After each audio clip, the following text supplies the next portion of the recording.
What's up, everybody? Welcome back to Engineered Impact.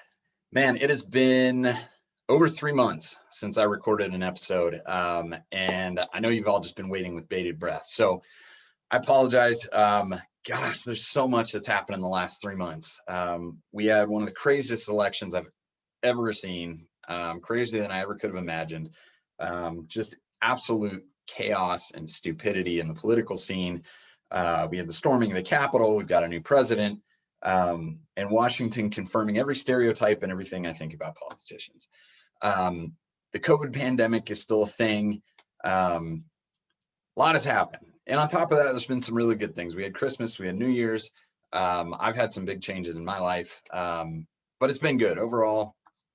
Life keeps humming along, right? So I wanted to get back on here today because it's January, I don't even know, 28th, I think, Thursday.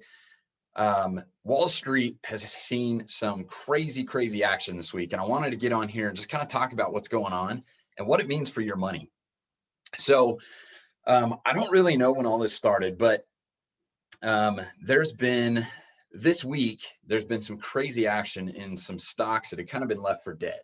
GameStop, AMC, the movie theater, the BlackBerry folks, there's a couple of others, but as I understand it, what happened is some point in the very recent past, some guy on Reddit who has a big social media following and talks about investing had figured out that a bunch of hedge funds had huge short bets on some of these stocks that were kind of like outdated technologies, left for dead, convinced that they were going to fall, right?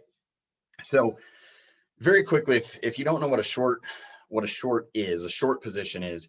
So you probably notice when the economy is faltering, people on Wall Street still make money, right? They make money. Wealthy people make money whether the market's going up or down, right? One of the ways that they do that is taking short positions on stocks, okay? So what that means is if you think about the way most people invest in the stock market or speculate in the stock market, because that's really what's happening. When you put money in a 401k, if you put money in a mutual fund, your IRA, whatever, most people participating in the stock market buy shares of stock with the anticipation that it's going to go up in value, right? That's really the only way you win. Sometimes there's some dividends and things like that, but for most people, you buy it anticipating it's going to go up, right? Well, as we all know, the stocks don't always go up. So a short position is a way that people, financially educated people, can make money on the downside. Okay, so what happens is, just very briefly, rather than buying a share of stock, let's say I'm a hedge fund and I go to a broker and I say, hey, I'd like to buy, or I'd like to borrow, I don't know, 10 million shares of GameStop, right? Because I think that GameStop stock is overvalued and it's going to fall. Okay, so this broker loans me 10 million shares. Let's say they're $40 a piece, and I think they're going to fall to whatever, 10.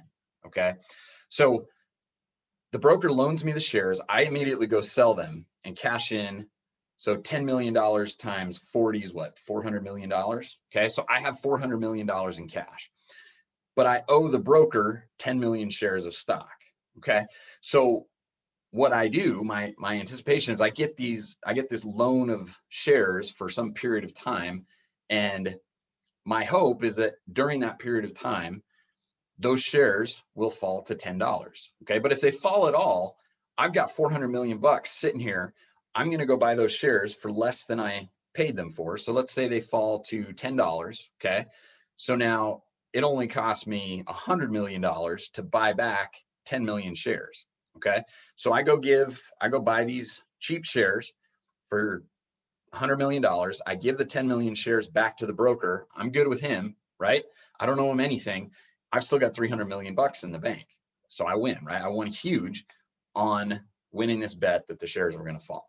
Okay, now the risk there is that the opposite happens, right? If those shares go up in value, well, now I've got to make up the difference from my own private reserves, right? So I've only got 400 million bucks. If the price goes up to $80, now it's going to cost me $800 million to buy back the 10 million shares that I owe the broker, right? And if I get into that position, the broker that I owe starts getting nervous and they start making me prove that I can pay him back, right? So as I understand it, some guy on Reddit that has a big following was looking at short positions that people had in the market, right? Meaning that the hedge funds had bought a bunch of shares of these companies that they figure were overvalued, and they were waiting for the prices to fall. And so this guy gets out there and he starts pumping people up. He's like, let's go get the hedge funds, right? Because if people start buying these stocks like crazy, the price goes up. And so that's what they did. So people all over the place that have no idea what they're doing other than they want to stick it to the man, right? Start buying GameStop and AMC and BlackBerry and all these things, right? And so the prices of these stocks start going up. And then more people start piling on because people on Reddit and other platforms are bragging about all this money they're making as the stock price is going up. And so it just becomes this frenzy, right? And people are paying crazy amounts of money for these stocks that are, there's no legitimate reason. Like they're buying these shares of stock for way more than these companies are worth, and just betting. So this is called greater fool theory, right? You're betting that some other fool is going to come along and pay more for this stock than you did, and you'll be able to cash in. So Wednesday night, right? I'm watching this, and I'm kind of watching this unfold this week. I don't know how long it's been going on, but this week is when it all kind of got crazy. So I'm watching this unfold. So literally Wednesday night, yesterday, I'm reading articles and people are talking about, oh, I'm going to pay off my student loans with all this money I made. And once GameStop hits $1,000, and it was like 380 at the time, right? Once it hits 1,000, I'm going to go do all these things, right? People are already spending the money that they haven't realized. They own it on paper, but they haven't actually cashed in and realized the gains, right? And they're already spending this money in their heads. So before the market opened, GameStop was predicted to open at $500, right? Well, Robinhood, which is a trading app that like something I think it was just over half the people that were trading in GameStop and some of these stocks are using Robinhood, right? It's an app super popular with millennials, free trades. So Robinhood announces that they are blocking purchases of GameStop via their app. People can still sell, but they can't buy anymore. Okay, which means that effectively over half the people that are participating in this destroy Wall Street and get rich quick thing can no longer bid up the price of GameStop, right? And if they start selling, so what's happening here is the hedge funds are losing money, like literally tens of billions of dollars there in the hole, right? One of them, I think, even went bankrupt or declared bankruptcy, okay? Tens of billions of dollars. So they're panicking. Wall Street has all the power. They've got all the banks, all the politicians, like they don't lose, right? So what happens is if Robinhood doesn't let people buy, people start panicking. They start selling. The price of GameStop starts dropping, right? As it starts dropping and people start seeing their gains evaporate, they start to panic and more people sell and more people sell. And that pressure just plummets the stock, right? I didn't even see where it ended up today, but it was under 200 last time I checked. Okay, so it started at 500 is where they thought it was going to open. It ended under 200. So people lost billions and billions of dollars on this. Okay, but all of that plays back into the hedge fund's hands because all of that plummeting stock price reduces their losses, right? So lots of things that can be learned here, right? First off, when I look at the stock market and I look at the real economy, businesses are laying people off. Businesses are failing left and right. The recovery is kind of stalled from COVID, right? We were coming back for a while. It's kind of stalled. But the stock market is hitting all-time highs, right? When I see that kind of disconnect, to me, that's a signal that we need to be super, super cautious because the disconnect between the real economy and what's happening in the stock market is huge, right? Stock prices are not being driven by business fundamentals anymore, right? People aren't buying stocks because PE ratios make sense or because of earnings or profits per share, or earnings per share. Like none of these conventional metrics matter right now, right? The stock market is skyrocketing because the Federal Reserve is printing money like crazy. Congress is spending trillions of dollars they don't have, and all of that money has to go somewhere, right? And so it's going into asset prices, going into stock prices, it's going into home prices.